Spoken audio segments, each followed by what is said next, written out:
I always thought I was a patient man. I never rushed into things. I preferred to observe, to wait, to understand what was really happening. That's how I handled life, and that's how I handled my marriage. I wasn't the jealous type. Eliza, my wife of 7 years, was stunning, charismatic, the kind of woman who turned heads wherever she went. But she had always been good to me, or so I thought. But something shifted over the months. I couldn't put my finger on it at first. Small changes. Little things that added up in the back of my mind. She started working longer hours, staying late at the office. "I'm just busy," she'd say, but I knew better than to push her. I had learned over time that when Eliza wanted space, it was best to give it to her. She had a way of making you feel like your concerns were nothing more than a nuisance. And I didn't want to be that guy, the one who nagged and got all insecure. But the signs, they started to creep in. Her phone was always nearby, even during dinner. She would leave the room to answer calls, something she never did before. I didn't ask who it was, but the way she'd look at the screen, the quick smile that would form on her lips, it made something stir inside me. A gut feeling, like a whisper in the back of my head, telling me that maybe I wasn't the only one getting her attention. It wasn't until the company holiday party that everything finally fell into place. I had been looking forward to it. Free food, drinks, and a chance to spend a night out with Eliza. But that night, something changed between us. I can't even explain how it happened. Maybe it was the way she laughed when Daniel, her colleague, told a joke. Or how her eyes seemed to linger just a little too long when they spoke. She wasn't just talking to him. No, there was something else there. It wasn't a loud, obvious flirtation. It was quiet, subtle, but it was enough.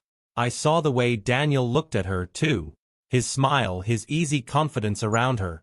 It was all wrong, and it hurt more than I wanted to admit. Because I knew. I could have confronted her right there. I could have said something, pulled her aside, asked what was going on. But I didn't.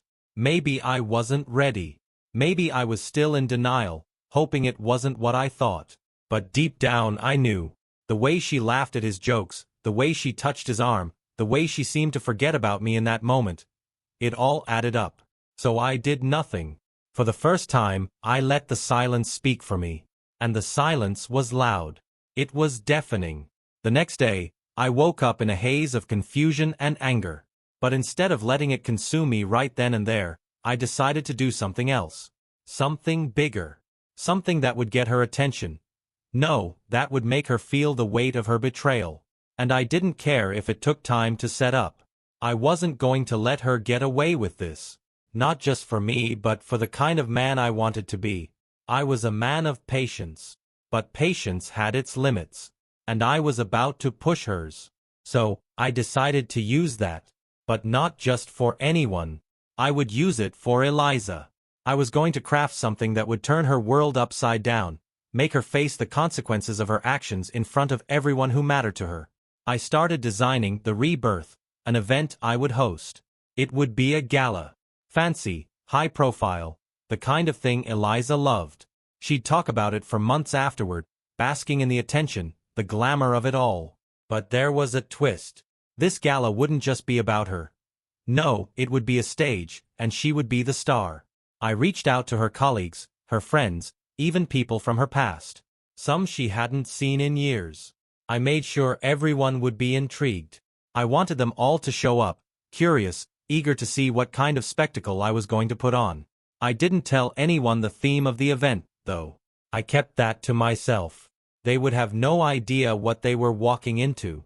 Just the anticipation would be enough to get people talking. Over the course of the next few weeks, I worked on transforming the venue. A small art gallery downtown that I had frequented before. Perfect for what I had in mind. I'd seen it all before. The clean, open space. Perfect for immersive art. It was going to be the perfect backdrop for what I had planned. The moment people stepped inside, they'd be transported into a world of transformation. Something bigger than any gala they had ever seen. I knew what I wanted the focal point to be. It had to be personal. It had to hurt. I started gathering footage. Secretly, of course. A few discreet shots of Eliza and Daniel at work functions. Getting too close. Little moments I'd never thought twice about before, but now, under a different light, they were everything. Eliza laughing at something Daniel said, her hand brushing his. I took pictures from hidden angles. Nothing too obvious. Just enough to stitch together the narrative. I knew what was going on, but I needed her to see it, to feel it. A few of the clips were from the holiday party. That night. The night that changed everything. I knew the footage would hit her hardest, that moment where she was laughing so openly with him, her eyes bright, her shoulders relaxed. She looked so free, so far removed from the woman I thought I knew. But I was patient. I wasn't going to let her off easy. The gala would be her reckoning. And when she walked into that room, with all those eyes on her, she wouldn't just face me. She'd face the consequences of everything she had been hiding. I'd crafted the perfect setup for her to unravel. Her betrayal wouldn't just be exposed to me, it would be laid bare for everyone. I don't think she saw it coming. I think she thought she could keep playing her little game, being charming, drawing attention from all the right people. But she underestimated me. She had no idea who she was dealing with. The weeks before the rebirth felt like a strange waiting game. Eliza had no idea what was coming. We kept things normal between us, but I knew something was off. She was still busy with work, still talking about Daniel all the time. How great he was, how they were really bonding on new projects. It was like she wanted me to hear it, wanted to make sure I was aware of the attention he was getting. But I didn't react. I kept it together, playing the patient husband, the one who smiled and nodded while she went on about him. But inside I was planning. I had to do this right. I wasn't going to yell or confront her over a few work chats. I wanted something bigger, something that would make her feel the weight of what she was doing. Something that would expose her, not just to me, but to everyone who mattered to her. I decided to use my skills as an artist. I knew how to create immersive experiences, things that grabbed people's attention. So, I planned a gala. A fancy event with people Eliza cared about. Colleagues, friends, even old acquaintances. It would draw them in, make them curious about what I had in store. But Eliza didn't know the true purpose. She thought it would just be another party. Over the next few weeks, I gathered footage. It wasn't hard. I started noticing the small things. Eliza and Daniel laughing too much at work, her hand lingering on his arm, the way their chemistry was undeniable. But the real moment came at the holiday party. The way she looked at him that night. So open, so comfortable. It stung more than I expected. I began secretly filming those moments. Nothing too obvious, just enough to stitch together a narrative. It wasn't just about showing her the truth, it was about showing it to everyone else. I wanted her to face her betrayal in front of the people she cared about. The video I created would start with loving moments from our life, then slowly shift to clips of Eliza and Daniel, her smiles growing wider with him. It would culminate with that moment from the holiday party. I knew how she'd try to explain it away, it wasn't what it seemed, or we're just friends. But everyone would see through it. The evidence was there, plain as day. Eliza didn't suspect anything. She was still busy, caught up in her lies. Sometimes, she'd get defensive when I asked about her day. "What are you so suspicious about, Victor?" she'd say. But she didn't know. I knew everything. The night before the gala, I ran into Daniel at the office. His smile was smug, like he thought he had one. I wanted to say something, to call him out. But I didn't. I didn't need to. He didn't know what was coming. Finally, the night of the gala arrived. Everything was set. Eliza had no clue. She thought she was stepping into the spotlight she craved, but it was going to be a spotlight she would never forget. The truth was about to come out, and there was no way to escape it. The night of the rebirth arrived, and I felt a strange calm. I had spent weeks building this moment, meticulously planning every detail. Eliza had no idea what was about to happen. She was excited, of course. She loved being the center of attention, loved the idea of everyone admiring her. I'd made sure the event was everything she wanted, but I knew she was about to get more than she expected. The venue, an art gallery downtown, was transformed into an immersive experience, a maze of rooms that led guests deeper into a theme of transformation. I'd even included photos from our past. Vacations, anniversaries, the little moments of happiness we used to share. But those were just distractions. The real show would come later. Eliza, dressed in her favorite gown, was radiant. She moved through the crowd with her usual charm, smiling at everyone. I watched her from across the room, trying to hide the smile that tugged at my lips. She had no idea that everything she thought she knew was about to unravel. The guests were intrigued, moving through the rooms, commenting on the displays. The air was thick with curiosity, like everyone was waiting for something. I kept to my role as the gracious host, making small talk, but keeping an eye on Eliza. She didn't suspect a thing. The night was all about her, and she didn't even know it. I waited for the right moment, when the crowd was distracted enough. Then, I gave the signal. A staff member guided Eliza into the special room, the one I had set aside for her. She had no idea what was coming. The room was sleek and dark, with a projection screen covering one wall. As Eliza stepped inside, the door clicked shut behind her, and the video started. At first, it was just a montage of our life together. Our wedding, trips, family moments. Eliza smiled, probably thinking it was just another personal touch. She didn't know she was about to be exposed. But then the footage shifted. The camera angles changed, and the clips started to show her with Daniel. Their shared moments at work, their laughter, those secret glances, all of it captured on film. I watched as Eliza's smile faltered. She started to realize what was happening. The video reached its peak with the footage from the holiday party. Her face lit up as she leaned in toward Daniel, her eyes gleaming with that same joy she used to share with me. The final message flashed on the screen. What happens when you forget the one who truly loves you? The room went silent. The guests who had been oblivious before now understood everything. I watched from the control room, seeing Eliza's face pale as the truth sank in. Her hands trembled, and for the first time that night, she was no longer in control. The betrayal wasn't just mine anymore. It was out in the open. She had tried to hide it, but now everyone could see what she had done. The mask she had worn so carefully had shattered, and there was no way to escape it. And in that moment, I felt a sense of satisfaction. The room was completely silent. I could see Eliza standing there, frozen, her face drained of color, eyes wide, lips parted in disbelief. She was trying to process what had just happened. How did he know? But there was no escape. The video had exposed her, and there was no denying it. I almost felt bad for a second. Almost. The panic in her eyes was clear as she glanced around the room, looking for someone, anyone, to tell her it wasn't as bad as it seemed. But no one spoke. No one moved. She was trapped. After what felt like an eternity, Eliza took a step forward, her hands trembling. Her usual confidence was gone. She tried to smile, but it was weak and unconvincing. "Victor, this isn't," she began, her voice faltering. Her eyes darted to the screen, then back to the guests, who were still digesting what they had just seen. "Please," she said, her voice shaky. "It's not what you think. We're just colleagues. Just friends." But the lie didn't land. No one believed it. One of her co-workers, someone who had watched it all unfold, shifted uncomfortably.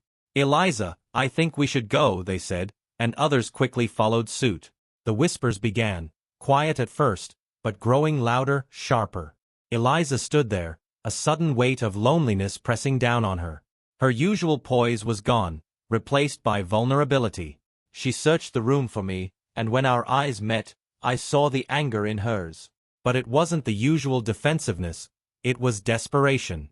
She was looking for a way out, a way to explain it all. When she finally approached me, I didn't flinch. I didn't move. She reached out, her voice barely a whisper. "Victor, please, this isn't how it looks. You've got to understand. It wasn't." I cut her off before she could finish. "You wanted the spotlight, Eliza. You wanted attention. But be careful what you wish for. It always comes at a cost." Her face reddened with a mix of anger and shame. She took a step back, unsure how to proceed. But there was nothing left to say. The truth had been revealed. She tried to salvage some dignity by making small talk with the few remaining guests, but it was clear they weren't listening anymore. The whispers had started, and her carefully constructed image was falling apart. I knew she'd try to downplay it later, make excuses, spin it somehow, but the damage was done.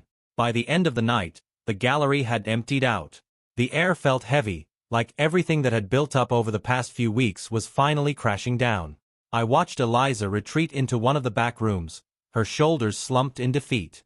She wasn't going to apologize, not now. Not when everyone knew the truth. I didn't chase after her. There was no point. She had gotten what she wanted, attention, the spotlight, but it wasn't the kind she had imagined. It was the kind that exposed her. And I was done. The days after the gala were a blur. The video had gone viral. News outlets picked it up, and within hours, Eliza's affair was everywhere. Social media exploded with reactions from her co-workers, old friends, even strangers. Her reputation was in tatters, and the fallout was impossible to ignore. At first, Eliza tried to pretend nothing had happened. The morning after the gala, she called me, frantic, her voice trembling. "You humiliated me, Victor. How could you do this?" she demanded. I stayed calm, though my patience was wearing thin. "You humiliated yourself, Eliza. I just showed everyone who you really are." She denied it all, insisted it was a misunderstanding, that Daniel was just a colleague. The same tired lies. But I knew better. I could hear the tremor in her voice when she said it wasn't what it seemed. She was caught, and that made her even more desperate to explain her way out. A few days later, Eliza showed up at the apartment, looking worn out. She'd been staying with a friend since the gala, but now she was back, standing in front of me with a defeated look. She wanted to talk, but I wasn't interested in hearing her excuses. "I'm sorry," she said quickly. "I shouldn't have let it go this far. I didn't mean for any of this to happen." Her apology felt empty, and I could see right through it. She wasn't sorry for what she'd done. She was sorry she'd been caught. "Save it," I replied, not even looking up from the paper I was pretending to read. "You got what you wanted, Eliza. The attention, the thrill. But it cost you everything." She stared at me, face crumbling, fear in her eyes. She wasn't just afraid of losing me, she was afraid of losing everything she'd built. Her image, her status, the things that mattered to her more than anything else. "You don't get it, do you?" I said, my voice flat. "You don't get to hurt me like this and then expect everything to go back to normal. You wanted to live in a fantasy, but now you're stuck with the consequences." Her tears started to fall, but I didn't feel bad for her. "Not anymore. I never meant to hurt you, Victor," she whispered. "I didn't want this. I just wanted something more." I couldn't help the bitter laugh that escaped me. "You always wanted more, didn't you? More attention, more validation. But at what cost, Eliza? At what cost?" She didn't have an answer. The truth was, she had burned every bridge. Her friends were backing away, her co-workers were talking behind her back, and Daniel? I had no idea where he fit into the mess anymore. Was he just another way for her to feel important? I didn't care. It was over. Eliza left quietly that afternoon. I didn't chase her. I didn't beg her to stay. There was nothing left to say. She had made her choice, and now she had to deal with the wreckage. As for me, I was done pretending. The woman I thought I knew was gone, replaced by someone I didn't recognize. Someone who cared more about appearances than anything real. The consequences had come, and there was no going back. The weeks after the gala felt like a slow, painful unraveling. Eliza wouldn't leave me alone. She called and texted non-stop, trying to explain, trying to make excuses. At first, I listened, out of some strange sense of obligation. But it became clear her regret wasn't about the affair. It was about the consequences. She missed the life she had built, the image she'd crafted. She didn't miss me. She said she was going to therapy, that she wanted to change, but I didn't believe her. How could I? She'd replaced me so easily, thrown away everything we had for someone else. It wasn't the same person anymore. Each call, each message only brought the anger I had buried back to the surface. About 3 weeks after the gala, I came home to find Eliza sitting on the doorstep. She had that desperate look in her eyes, the one from the night she tried to save face. I wanted to slam the door in her face, but I didn't. I just stood there. "I've been thinking, Victor," she started, voice trembling. "I know I messed up. I know I hurt you. But please, let's just talk. I stared at her, silent for a long moment. Talk? I finally said. What's there to talk about, Eliza? You've had plenty of chances to explain. What's different now? She wiped her eyes. I know I don't deserve another chance, but I can't let you go like this. I can't let you hate me. I didn't hate her. I didn't care enough to hate her. I just couldn't do this anymore. Save it, I said, my voice cold. You made your choice. I'm not your backup plan. Not anymore. Her face crumpled, and for a moment, I almost felt sorry for her. Almost. But then I remembered the lies, the betrayal, how she'd thrown me aside for someone who didn't even matter. I'm sorry, she whispered again, but it wasn't enough. It would never be enough. I'm not, I said, cutting her off. I'm done. I can't keep fixing something that was broken before I even found out. She stood there, silent, her eyes searching mine like she expected me to change my mind. But I wouldn't.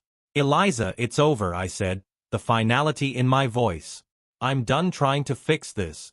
She turned away, her shoulders slumped, and I closed the door behind her without a second thought. That was it. The last time I'd ever let her hurt me. For the first time in weeks, I felt something like relief, though there was still emptiness where she used to be. But I couldn't dwell on it.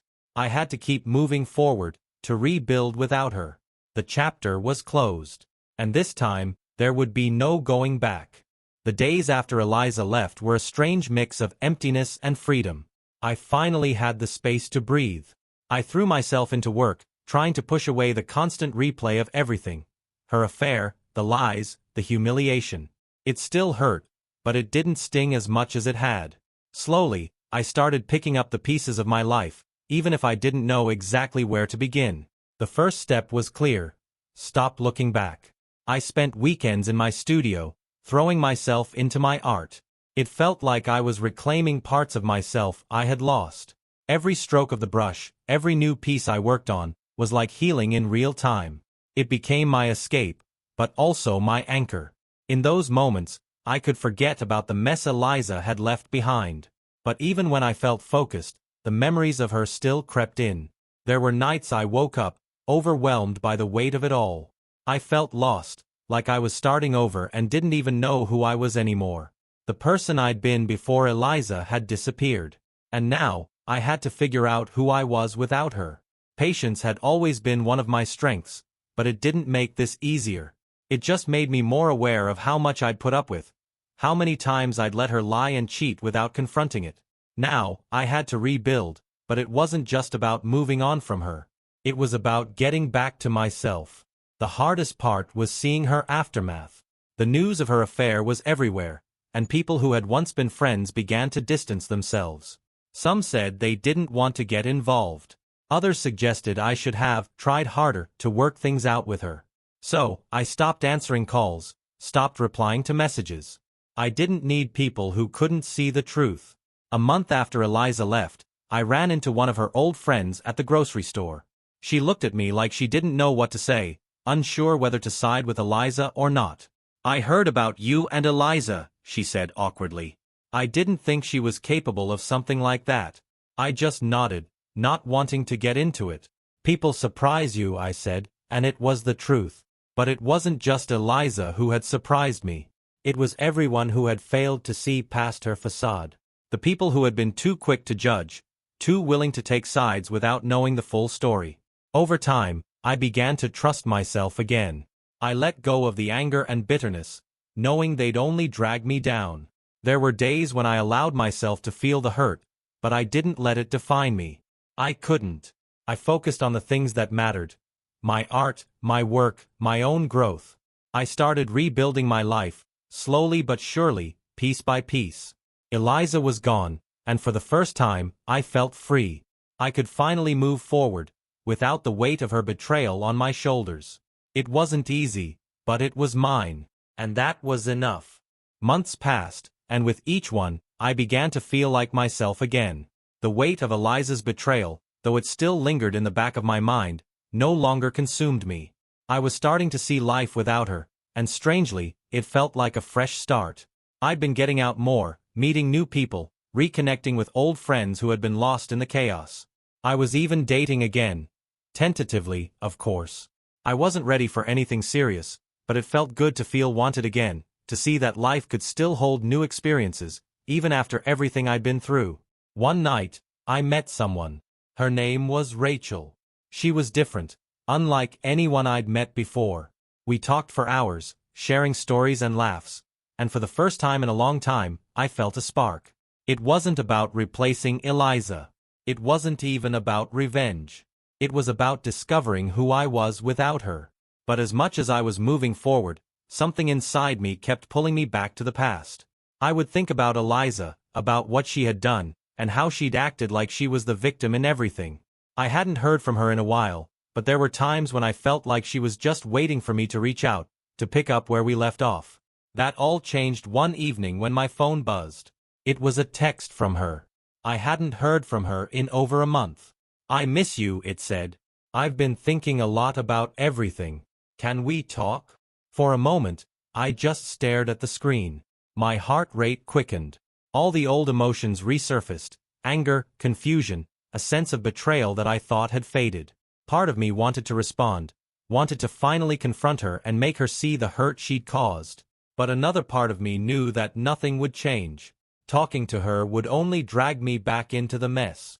I took a deep breath, put my phone down, and decided not to answer. Not this time. I didn't need closure from her. I didn't need her to apologize again or make empty promises. I was done with that chapter. Instead, I reached out to Rachel, and we made plans for the weekend.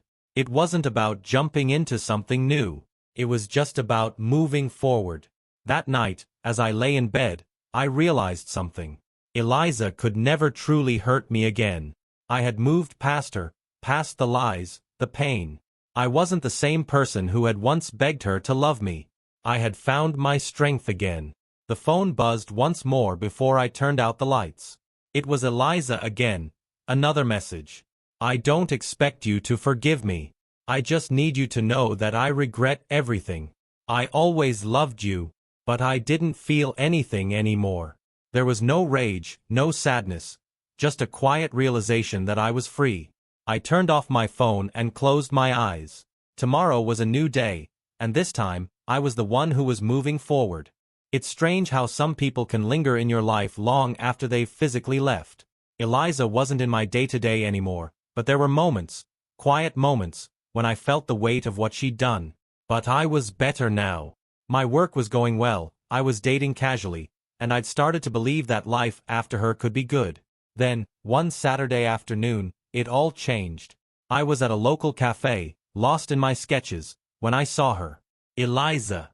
She walked in like she owned the place, her hair longer, her clothes a little more polished, but still wearing that same smile, half real, half fake, that always made me feel like I wasn't enough. For a second, time froze. All the memories flooded back. But this time, I didn't feel rage. There was no anger, no sorrow, just indifference. The hurt had faded, replaced by a quiet detachment. She didn't see me right away, and for a moment, I just watched her. She looked different, but not in a good way. The confident facade was still there, but she seemed lost, hollow. The woman who had torn my world apart now looked like she was struggling to hold her own together. Then she saw me. Her eyes widened just a bit. Guilt flickered in them for a second, but she masked it quickly with a smile.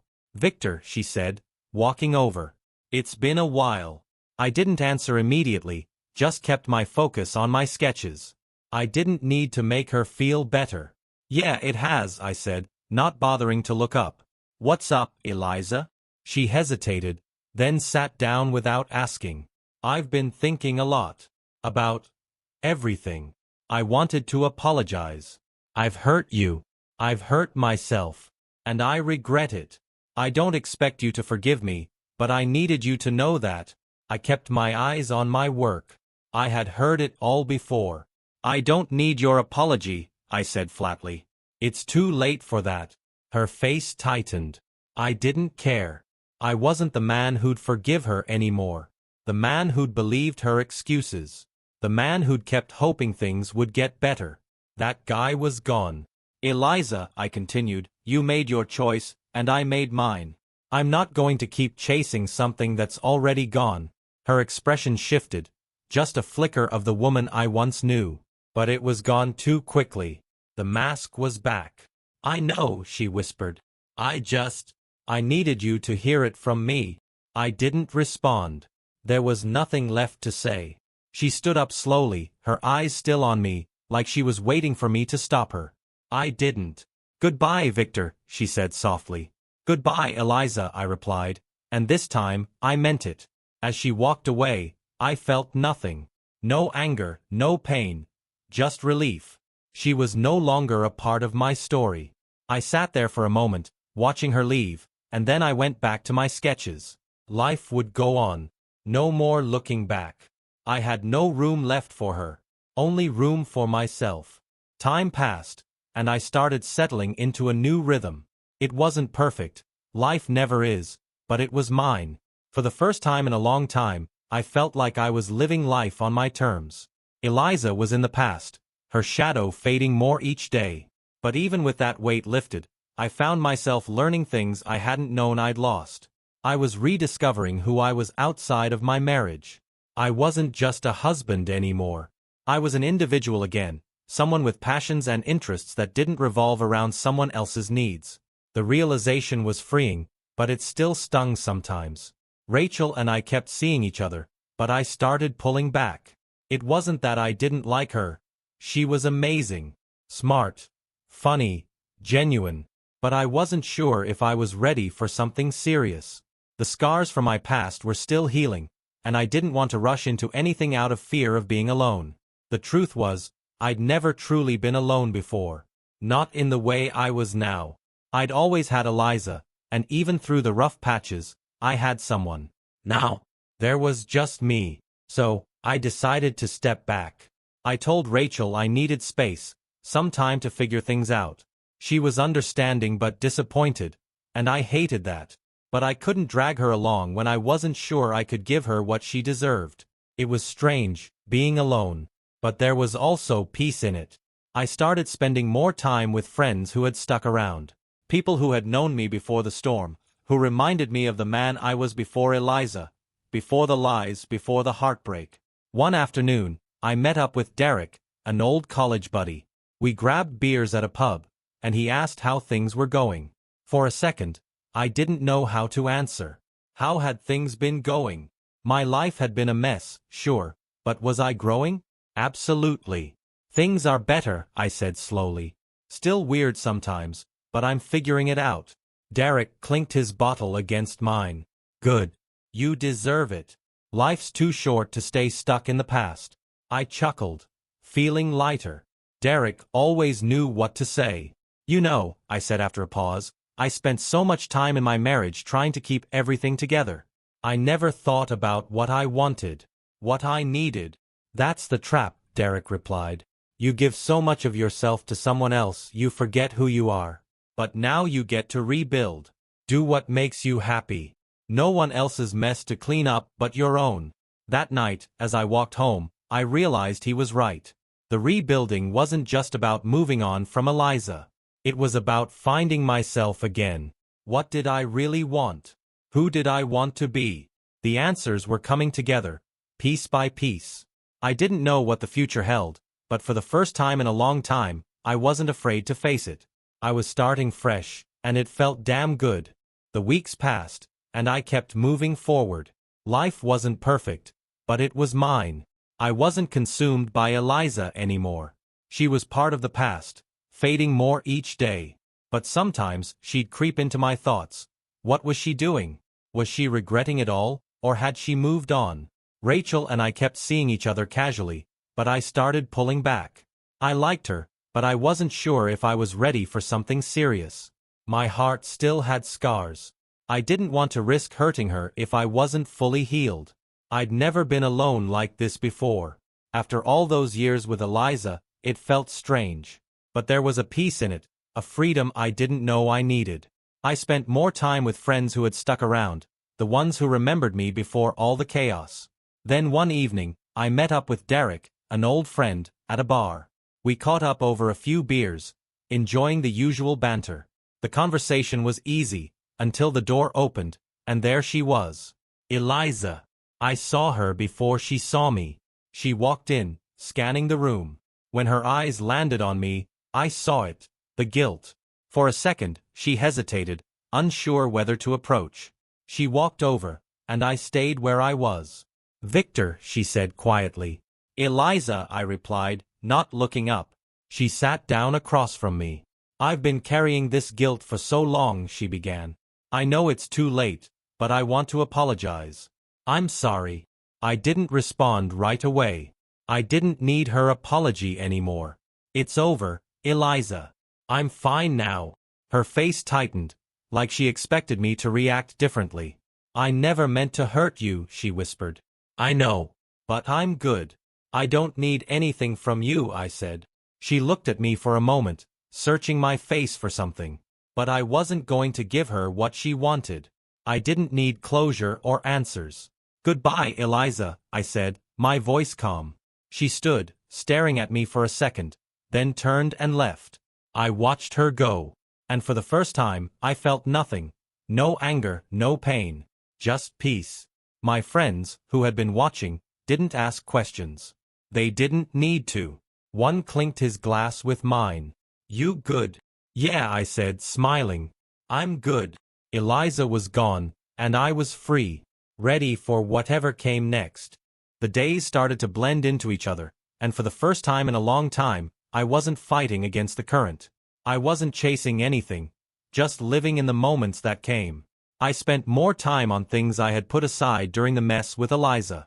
Things that used to bring me joy but had been buried under the weight of trying to fix someone else's mistakes. I started painting again, something I hadn't done in years.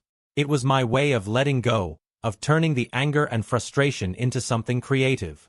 At first, it felt like a struggle, like I was trying to force myself into a space I had abandoned. But as the weeks went on, I found my rhythm. The strokes of the brush became a release, a reminder that I still had control over something in my life. Rachel texted me a few times after that night at the bar, but I didn't respond. She deserved better than me at that moment. I knew that much. My heart wasn't ready for another relationship, not with the past still hanging around. I wasn't sure what I needed, only that I needed time.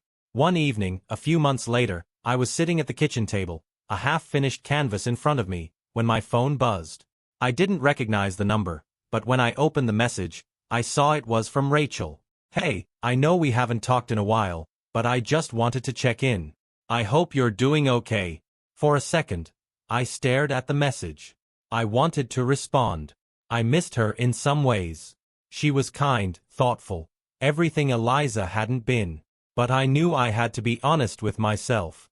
I wasn't ready for what she needed. I wasn't sure if I ever would be. I took a deep breath and typed back, my fingers hesitating as I found the right words. I'm doing better, Rachel.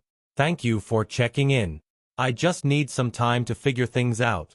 I sent it, then put the phone down, feeling a strange sense of relief wash over me. It was hard, letting go of someone who hadn't done anything wrong. But it was the right choice, for both of us. After I put my phone away, I looked at the canvas again. The painting wasn't perfect. There were smudges, some rough edges. But it was mine. And for the first time in a while, I felt proud of something I'd created. I wasn't fully healed. There were still days when I'd remember Eliza and the pain would creep back in. But those days were fewer now. And the good days? They were starting to outnumber the bad. I was learning that moving on wasn't about forgetting or pretending the past didn't matter.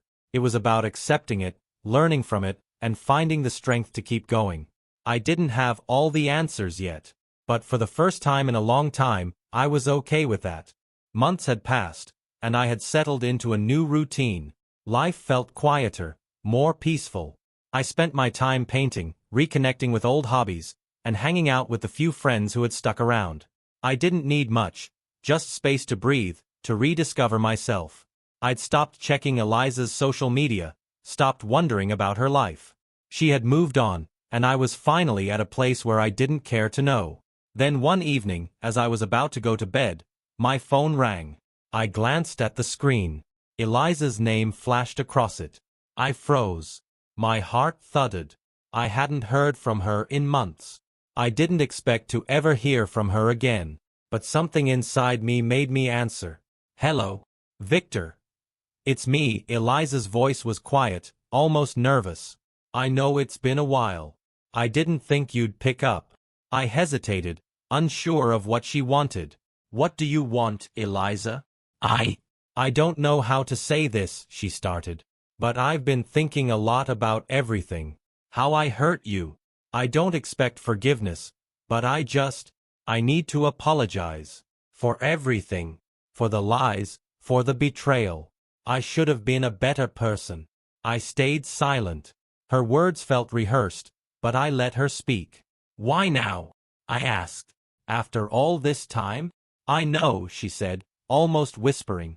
But I can't shake the guilt. I've tried to move on, but I've never stopped regretting how I treated you. The pain wasn't as sharp as it once was, but I still felt it. I had moved on, rebuilt my life. I'm sorry, Eliza. But I'm not that person anymore. I've moved on. There was a long pause. I understand, she said quietly. I just needed you to know. I'll always regret it. Goodbye, Eliza, I said, cutting the conversation short. I hung up and sat in silence. There was no rage, no sadness, just a quiet acceptance. Eliza's apology didn't change anything. It was over, and I had moved on. I looked around my apartment. Peace. I was okay. Better than okay. I had my life back. The past was the past, and I was ready for whatever came next. The days after that call were calm. Life felt normal again, in a way I hadn't experienced in years. It wasn't a grand epiphany, but a quiet, steady sense of relief. No more baggage, no more dragging the weight of betrayal around. I was free, and I hadn't realized just how heavy that burden had been until it was gone. I started focusing on things that had always made me feel whole. Painting, getting back into fitness, taking walks around the city in the evenings. Simple things that allowed me to clear my head and just exist in a way that felt natural. Work had picked up again, too. I wasn't as distracted as I'd been when Eliza's affair was eating me alive. I was more present, more focused. I started taking on bigger projects, and for the first time in a long while, I felt the satisfaction of accomplishment without guilt, without the cloud hanging over my head. One Saturday, I ran into Rachel again. It was unexpected. I was at a small coffee shop near my place when she walked in. She spotted me immediately and waved, her smile warm and inviting. For a moment, I hesitated. I'd been avoiding her for a while, not because I didn't like her, but because I wasn't sure if I was ready to give anyone else a chance. Still, I waved her over. You're a hard guy to track down, she teased as she sat down across from me, her eyes bright. I smiled, trying to hide the awkwardness I felt. Sorry about that. I've just been figuring things out. She nodded, as if she understood. We talked for a while, and it was nice. Comfortable. Rachel wasn't Eliza, and that was a relief. There was no drama, no complicated history. Just two people getting to know each other without any baggage. As we talked, I realized something. I wasn't looking for an instant connection, and I wasn't expecting her to be a cure for everything that had happened. But I was open to the possibility. Maybe that's all I needed, to be open again. When we parted ways, she smiled. Maybe we should do this again sometime? I nodded. I'd like that. As I walked home that evening, something shifted inside me. It wasn't about rushing into a relationship or erasing the past. It was about taking things at my own pace, not forcing anything, just letting life happen. I had been through hell, but now, for the first time, I felt like I was finally ready to live. To really live. Not as someone defined by betrayal, but as someone who had survived it and come out stronger. I wasn't the same person I was before Eliza, but that wasn't a bad thing. I had learned. I had grown. And I was ready for whatever came next, whether it was with Rachel or on my own. The future was mine.